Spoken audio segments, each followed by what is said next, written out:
હોળીના પર્વ પર લાકડા બાળીને પર્યાવરણને નુકસાન પહોંચાડવાના બદલે ભરૂચવાસીઓ એક નવી રાહ ચીંધી રહ્યા છે।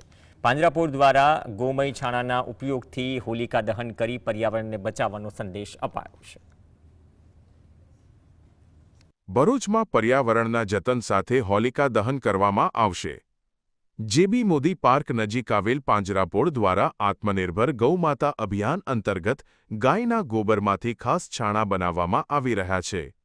હોળીનું પર્વ નજીક આવી રહ્યું છે ત્યારે ઠેર ઠેર હોલિકા દહન માટે તૈયારીઓ તેજ બની છે।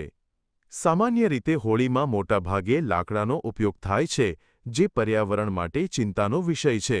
પર્યાવરણની સુરક્ષાને ધ્યાને રાખીને પાંજરાપોળના ટ્રસ્ટીઓએ છેલ્લા 10 વર્ષથી એક નવતર પ્રયોગ હાથ ધર્યો છે।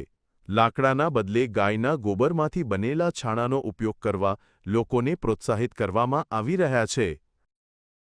આધુનિક જમાનામાં દિન પ્રતિદિન વૃક્ષોની સંખ્યા ઘટી ગઈ છે અને વૃક્ષોને કાપવામાં આવે તો એટલા વૃક્ષોનું જતન અથવા ઉછેર થતો નથી, જેના પરિણામે પર્યાવરણ પર તેની અવળી અસરો પડે છે।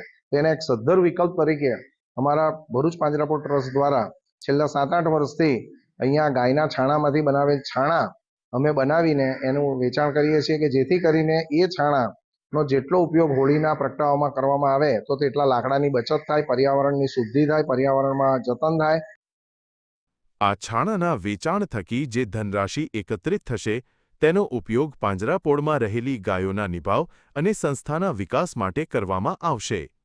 પાંજરાપોળના સંચાલકોના જણાવ્યા પ્રમાણે આ અભિયાનનો મુખ્ય હેતુ ગૌ સેવા સાથે પ્રદૂષણમુક્ત હોળીનો છે। છાણાનો ઉપયોગ કરવાથી લાકડાનો બચાવ થાય છે અને હવાનું પ્રદૂષણ પણ ઘટે છે।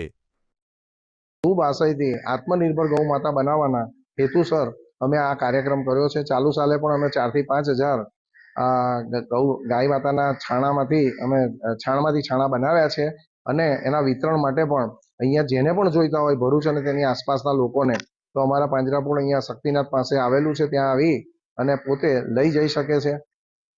સ્થાનિક લોકોમાં આ પહેલ પ્રત્યે ભારે ઉત્સાહ જોવા મળી રહ્યો છે। હોળીના દિવસો બાકી હોવા છતાં પાંજરાપોળમાં આ ગૌમય છાણા લેવા માટે અત્યારથી જ એડવાન્સ બુકિંગ શરૂ કરી દેવામાં આવ્યું છે। નિલેશ ટેલર, GSTV ભરૂચ।